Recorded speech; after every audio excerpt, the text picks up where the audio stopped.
Hello, it's me again, Madam Nasra from Educare Company. Let's proceed with our topic, Colonial Social Services. After finishing the colonial education, the next is social service, which has provided by the colonialist is water and housing services.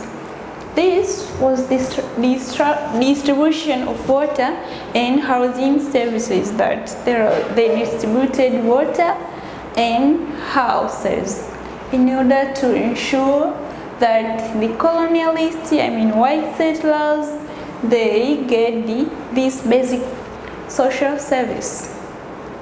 The aim of this distributing the colonial social service, this is to facilitate the economic interest of the metropolis.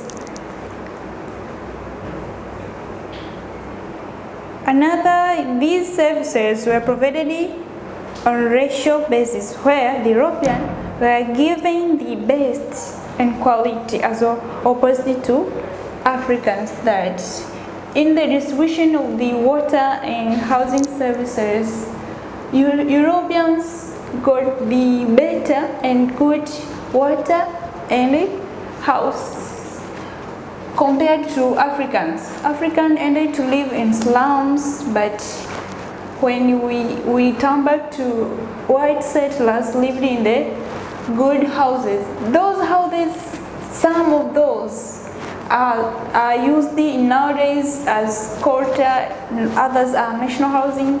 But the origin of those houses was during the colonialism, where they started to provide the water and housing services. Another, to encourage European settlement, that is, in order to make white settlers have the good settlement. The impact of these housing and water services. Africans viewed urban centers as a place for temporary settlement. That is, those houses were built at the urban centers. So those Africans who got the chance to go to the white settlers project, they viewed that urban it is for temporary settlement, as even in nowadays life, people view that urban settlers it is for temporary settlement and not for permanent.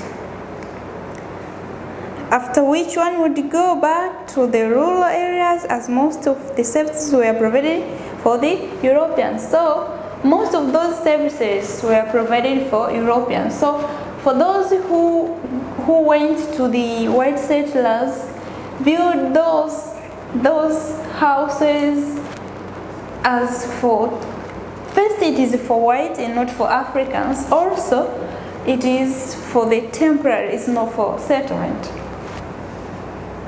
Another, due to the fewer houses in urban centers, enterprising African constructed lodging houses, that is, the government built just a few settlements in urban centers. Therefore, Africans were needed to build their own slums so as to ensure the shelter.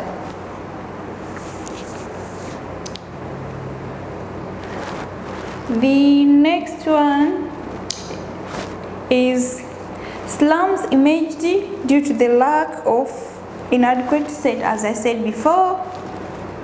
Another impact is that racial discrimination. Racial discrimination here is white settlers got the good and safe water compared to black or compared to Africans. Another is disease such as pneumonia, diarrhea, and malaria affected Africans due to the poor water services and housing available for African communities. Many Africans died as a result of condition of living in colonial urban centers. As also, prostitution became widespread in colonial urban centers as a result of social problems such as the spread of sexually transmitted disease, that is, African affected to various diseases, led to diseases among Africans that like diarrhea due to the poor water service and good housing.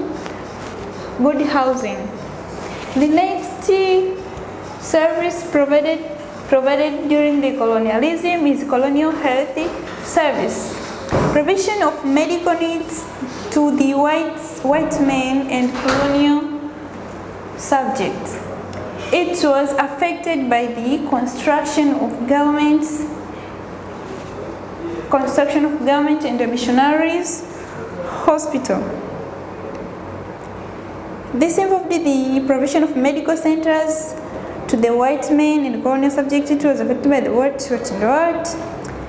Dispensaries were constructed in the colony. Mostly were found in the key forces station, like in armed forces station, in production area and urban center. That these health centers and dispensaries were built in the armed forces stations, in urban area, and where in production areas, like area maybe which has maybe farm, be it a farm, be it the what armed force, something like that. So during the colonialism, also colonialists provided what? The colonial health services. The next thing is objectives of colonial health services. What they aimed, why the colonialists came up with the colonial health service, why they provided the health services. This aimed in giving medicine to the African peasants and laborers in order to maintain labor power. That there are some scenarios labor gets maybe disease, they get sick, so there is the crucial need of having health service. This is why, to make those who get maybe disease, to give them cure and medicine, and to ensure that they have power to work in their projects. Another is to improve living standard of the whites.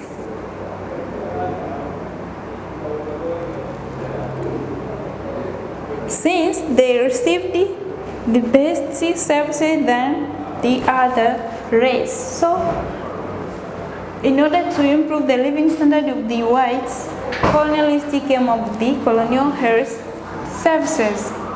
Another, maximizing the interest of colonialism in Africa. The next is preventing and cure the white imposed disease. When they came in Africa, they came up with their diseases which African we didn't have before. So they built the health centers in order to prevent and sometimes to cure the white imposed disease. These examples of these diseases are tuberculosis and sexually transmitted disease. Those diseases came up with white settlers. Another, destroying African medication services. They aimed to destroy the African medication. Before the coming of colonialists, we have our own way of curing disease. We had witch doctors, sometimes we used just herbs. So they built the health centers in order to destroy the African medication services. Features of colonial health services. The first and the most feature is racial segregation. Colonial health services based on racial discrimination, be it racial segregation. This means white settlers got the good services compared to Africans. Another is highly medical personnel were whites, that the doctors, nurses, and the all who were participating in the medication processes were whites. Here we can get the point that through this, white settlers got the employed. Another religious based.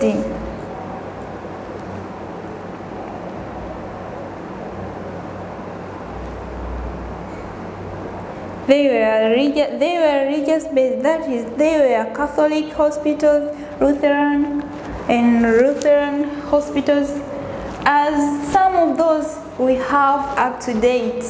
The religious hospitals, some of those are from during the colonialism.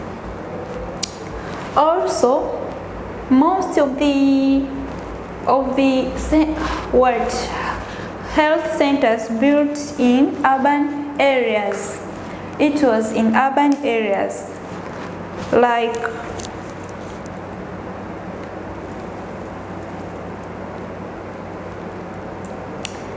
it is in urban areas, like where many hospitals and dispensaries were built in urban areas or plantation areas, an area in which had settled settlers farm. That is, they didn't build just building the hospital, the area where they didn't get any benefits. They built these hospitals to area which had maybe built a farm or maybe a mining industries, or in urban area. For example, here we had Tanga, Kilimanjaro, Arusha, and Bukoba. We can see here Tanga, it was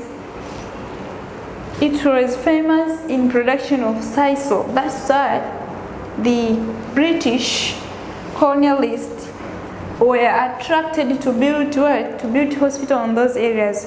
Also Kilimanjaro, Arusha, and Bukoba. What are the impacts of the colonial health services? First, provided market to their people. That is, the introduction of health centers in Africa made the European medicine to get market, that they have place to sell them. So this provided market to their people. All medication tools, be it syringes, cotton wool, and so on, it was from the European industry. So European industries got markets. Another, African herbs replaced by the Western medication, as they aimed here to disrupt the African system of medication. That's what now we can see the impact that the African herbs, the African natural way of curing what? Sick people, be it by using herbal, be it a witch doctor, the old ways of curing the sick people were replaced by the what? Western medication. Instead of going to the witch doctor, instead of using maybe herbs, Africans decided to go to the hospital and getting the Western medication. Another is the strengthened classes during the colonialism.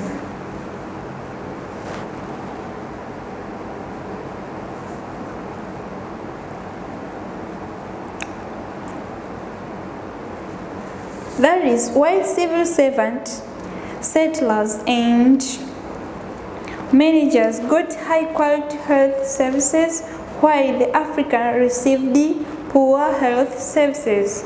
Yeah, white settlers and other white servants got the high quality services compared to Africans. As I said before, that it was based on racial discrimination. So this strengthened the classes among the Africans and white settlers. They maintained the labor power. This is when labor gets maybe sick, so it is easier for them to be treated and come back to the work. The next one is colonial commerce and trading. Trading activities in Africa was nothing as it evolved for the long time. Pre-colonial African trade was also based on exchange good by good. So after the colonial trade, trading activities was characterized. So during the colonialism also, trading system and commerce characterized by the following features. First, it was organized and the colonial conducted. The government and the imperial trading companies, it was governed and conducted by the government. And during this period, colonialists introduced the trading companies. For example, we have Ibiako, Imperial British East African Company by British. Another is East African Company, Giaco, under German. Another is British South African Company. It is British but in South African Company. The short form is Bisako, and Royal Niger Company, Aranco, and the International Association. These are the companies in which colonialists made in order to control the trade and commerce.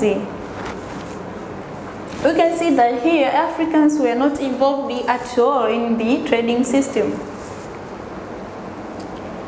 The next feature is that the dominant of colonial trade was Arab and Indians instead of Africa and Syrians and Lebanese in West Africa other than Africa. So in general, you can say that the African trade were replaced by the Indians and Asians. The next one is, it's based on exploitation of raw materials. For example, minerals and agriculture products. That during this period, the intensive exploitation it is the base of this trade, that they exploited agriculture products and the minerals. Also, trading system here, we can see that money became the means of trading. This was replaced by the pre-colonial barter trade. That during the colonial trade, money was the means of trading system instead of barter trade, that is exchanging goods by goods. Money replaced the barter trade. Another, it established the market board so as to control trade transaction and price for the commodities. They had the market board. Also, it's based on creation of storage facilities aimed to store commodities and raw materials. Now let's come to the last part. Is colonial transport and communication. Colonial transport and communication. After the colonialists to exploit African resources, the next was to set up modern transport system, including railway lines, ports, and roads. Railway lines, ports, and roads. This was to simplify the transportation of products from mining and farming activities.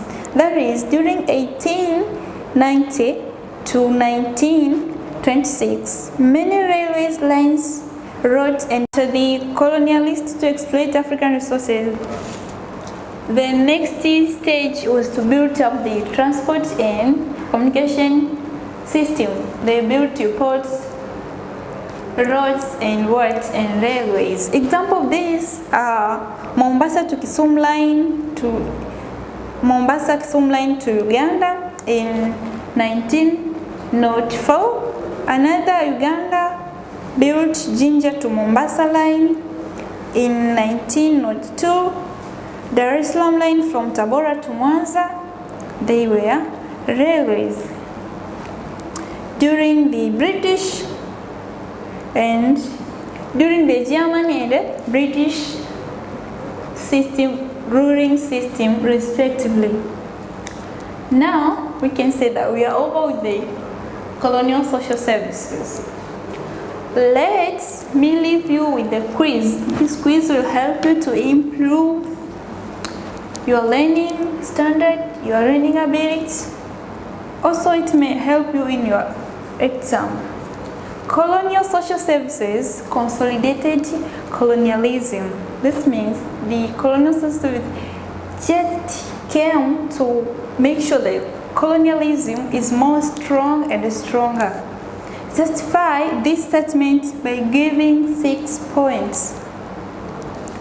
Justify by giving 6 points. Thank you for watching.